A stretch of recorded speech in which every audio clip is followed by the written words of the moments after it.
Hey there, Adam LoDolce with sexyconfidence.com, where I help the 21st century woman create a love life that she absolutely freaking loves. And in this video right now, I'm going to be talking about the 5 situations when you should never, ever, ever text a guy. Keep watching.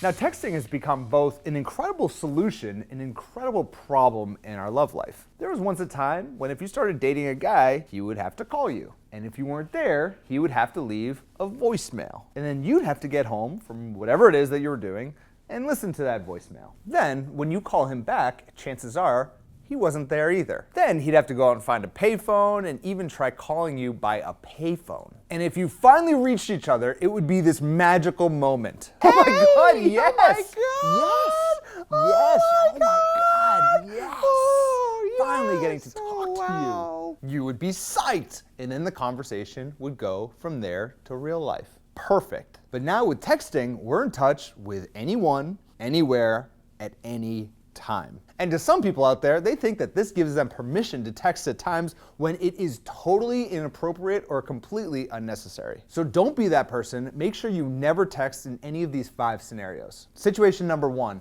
is you need to have a serious emotional conversation. Now I get it, real deal conversations are scary, and they're especially more scary when you have to do it in real life. But you have to do it. You have to push through those moments where you're a little bit nervous, and rather than taking the quote unquote easy way out and talking about your feelings and your emotions by text, you gotta do that in person, because so much of communication is lost when it's over text, because all it is just text message, and usually it's shorter than what it is that you're trying to actually communicate to the person. So much of what you're saying is through your body language, and it's really how you say it. I mean, you can show sincerity when you really mean it and not come off as brash. You can show that you're really listening to him rather than the fact that it takes you like 7 seconds to respond, right? It's so important to just be there in real life, and when there's something that's happening between the two of you, that's really important to just kind of like talk it out and just let it go. Wait until real life. Don't take the easy road out. Scenario number 2 is when you're really, really drunk. Now, back when I was single, drunk texting was actually one of my favorite pastimes. Hey baby, why don't you just come over and I'll caress you until the break of dawn. But then I'd wake up the next morning and read the text that I sent that night, and it just says, "Wanna get nasty?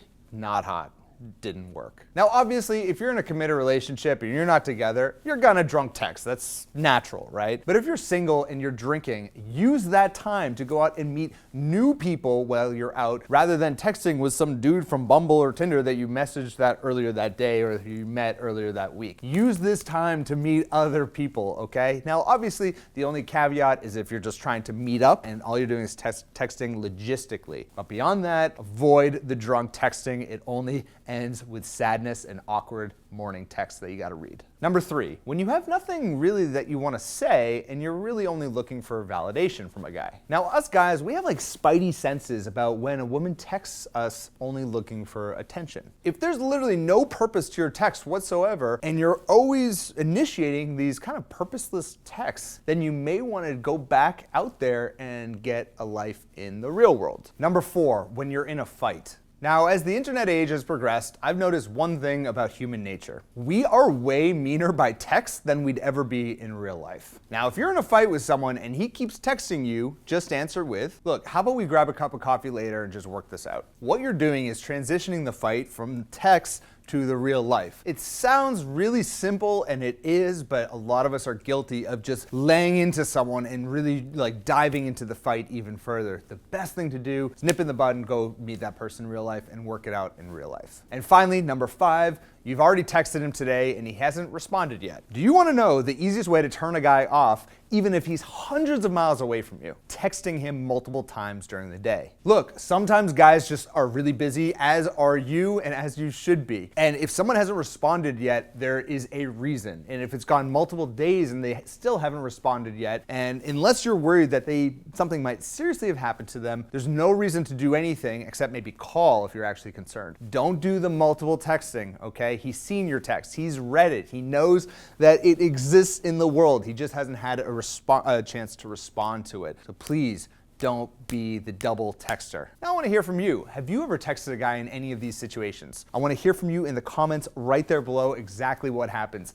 In the best comment with the most thoughtful response, I'm going to pin it to the top. So definitely go ahead and write that comment and be a part of this incredible community that is Sexy Confidence. And on top of that, if you enjoyed this video, please give it a like, and also don't forget to subscribe on YouTube for more videos just like this every single week. And finally, if you want to step up your game a little bit and become a Sexy Confidence insider, go ahead and click that link up there, or click the link right there into the description, and it's going to give you access to joining my email list, where you get a ton of amazing resources, from learning how to avoid casual relationships to also being able to emotionally attract the right type of guy. So go ahead and go do that. Those links right there, again, are right there. Thank you so much for watching, and I'll speak to you, you sexy lady, next week. Bye-bye.